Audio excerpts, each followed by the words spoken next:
what's up guys, Merv here. So, feels good to be back vlogging again. New year, so let's do it. So, as some of you may know, or if you click this video you already know, that the 2019 Bullitt Mustang was just revealed at the Detroit Auto Show.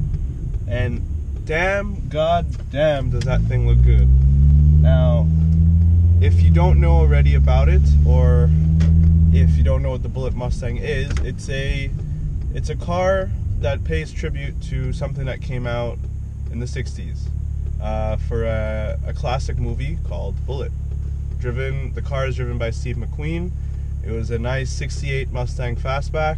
I can't even talk because of how I'm excited for this car, guys. Every 10 years lately, they've been like 10 years ago for the S197 chassis, they released a Bullitt Mustang, and before that, I think in like 2001, 2002, they did a Bullitt Mustang with the new Edge SN95s. Now, what is so special about a Bullitt Mustang besides it being the same color as the Mustang from the movie and looking similar to it?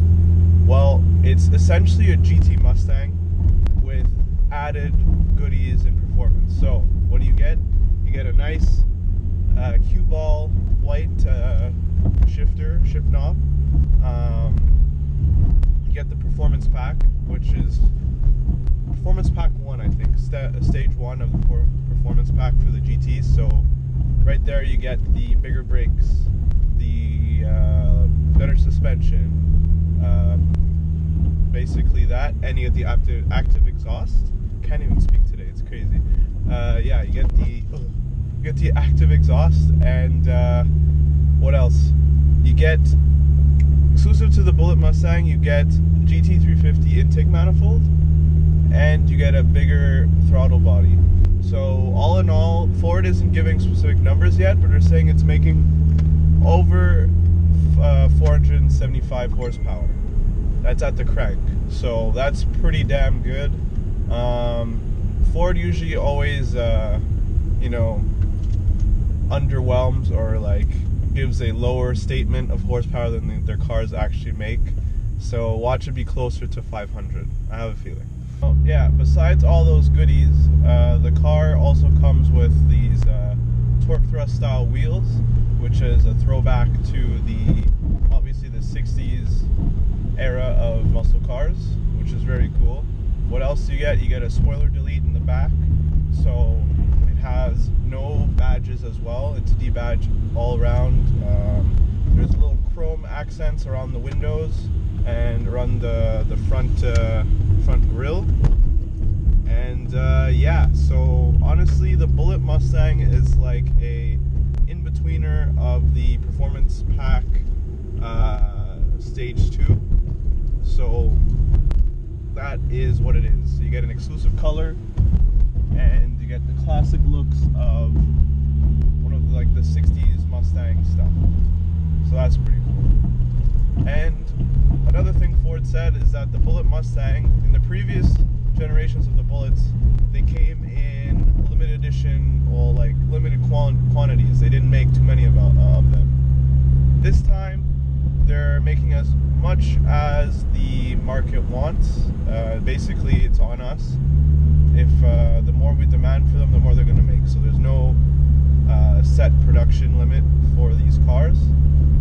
They're basically going to continue making them until, I guess, the new body style of the Mustang, I guess in 2020 or 2021.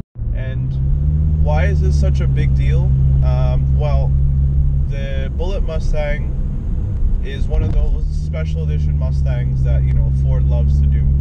Always special editions are a big deal in the Ford community, and me, I'm a big fan of special editions of any car, mostly because it's limited usually, but this one I said isn't going to be that limited, but it's still going to be a big deal if you see one rolling around. It's like a GT350, you know? And the roads are extremely bumpy. Ugh. Alright, so as you know, I'm a Ford owner. I own a Mustang SVO.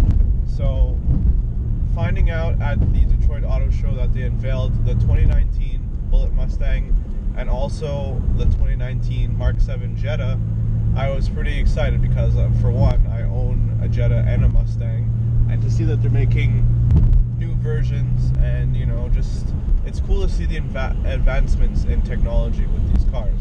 Now, for people that click this video to hear about the Jetta, well, we're finally getting a Mark 7. Mark 6 has been around for quite a while, since 2011, and it's finally phasing out by the end of this year, with the 2019s finally making its way here.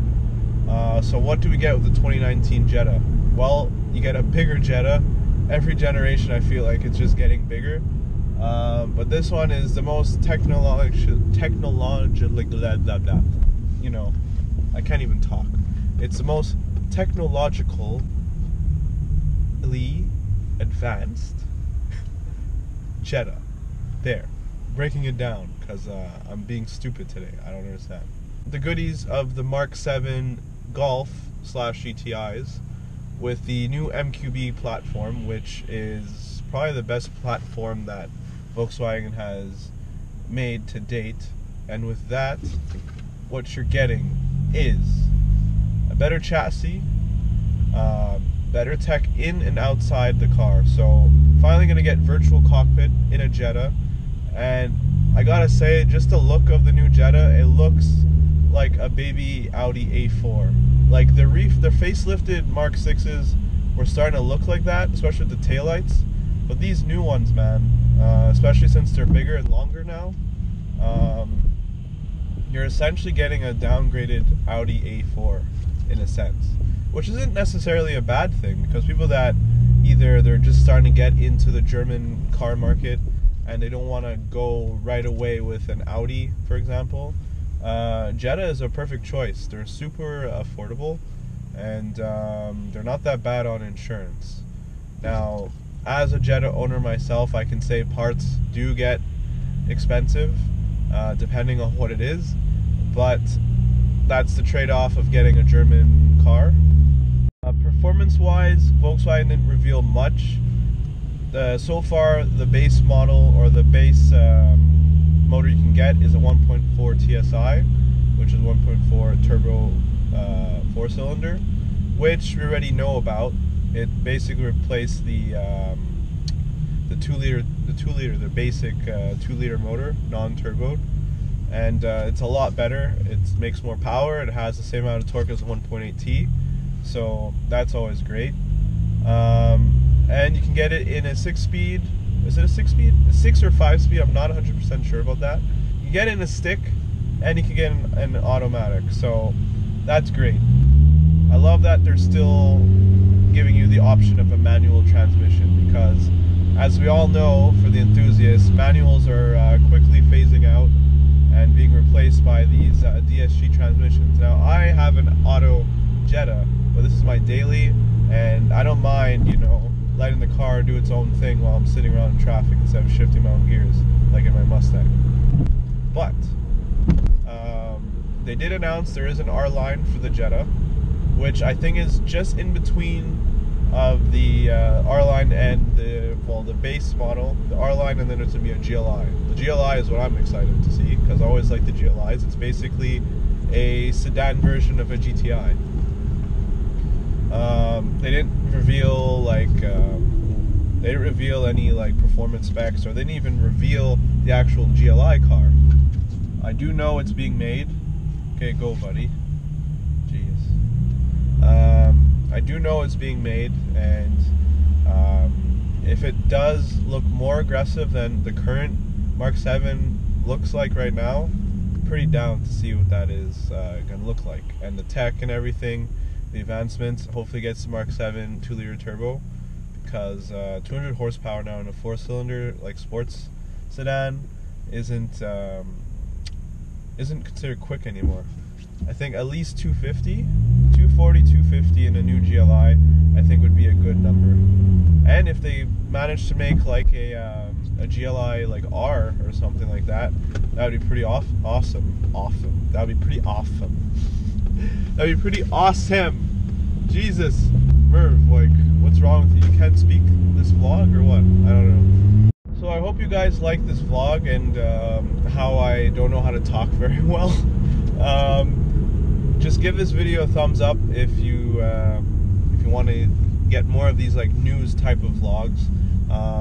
Just trying out new things for the channel, and you know, there's gonna be updates on my Mustang, and also next week is the Montreal Auto Show, so there's gonna be a lot of cars that were debuted or that were at the Detroit Auto Show that's make its way to the Montreal Auto Show. So I'm down to see which cars actually make it, and yeah, so I'll see you guys probably next week for that video. So see you guys. Ciao.